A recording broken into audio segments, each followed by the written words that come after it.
एक दिन राजा अपने दरबार में बैठा था और बुद्धिमान काजी उसके पीछे बैठा था। जब वे बात कर रहे थे तभी एक कौवा उड़ता हुआ वहां आया और उसने जोरों से काव काव की। काव काव काव कौवा करता रहा और हर कोई उसकी इस गुस्ताखी से अचंभित था। राजा ने कहा, इस पक्षी को यहां से निकालो, और तुरंत पक्षी को महल से बाहर निकाल दिया गया। 5 मिनट बाद फिर से कौवा उड़कर काव काव काव के साथ वहां आ गया। क्रुद्ध राजा ने कौवे को गोली मारने का आदेश दिया।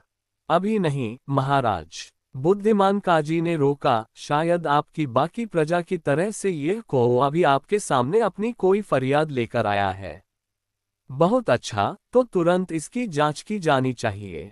राजा ने आदेश दिया और एक सिपाही को ये पता लगाने के लिए नियुक्त कर दिया कि कौवा क्या चाहता था। जैसे ही सिपाही महल से निकला, कौवा भी उड़कर बाहर आया और सिपाही के आगे आगे नीचे उड़ता हुआ उसे निकट ही लगे हुए एक चिनार के सुंदर पेड़ तक ले गया।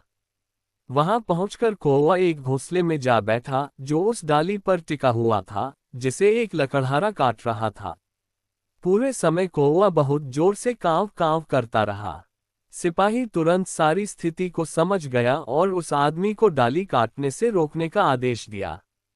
जैसे ही आदमी नीचे जमीन पर पहुंचा, कौवे ने शोर मचाना बंद कर दिया। क्या तुमने वह डाली काटनी शुरू करने से पहले उस पर पक्षी का घोंसला नहीं देखा था? सिपाही ने पूछा। मेरे लिए एक पक्षी का घोंसला क्या है? आदमी ने बेअदबी से जवाब दिया, शायद तुमसे थोड़ा सा अधिक कीमती।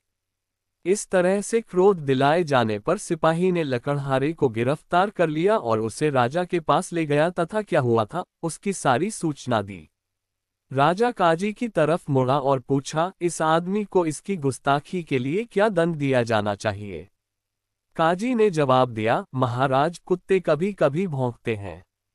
अगर इस आदमी को पहले से पता होता कि सिपाही इस राज्य के आदेश का पालन कर रहा था और अपना खुद का हुक्म नहीं चला रहा था तो किसी भी प्रकार की गुस्ताखी नहीं होती।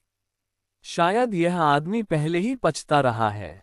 इसको दंड के रूप में कुछ बेत लगाए जा सकते हैं। लकड़हारे के तलवों पर 5 बेत लगाए गए और उसे छोड़ दिया गया। हालांकि दंड कठोर नहीं था, उसे अपने घर तक के पूरे रास्ते में उछल उछल कर चलना पड़ा था।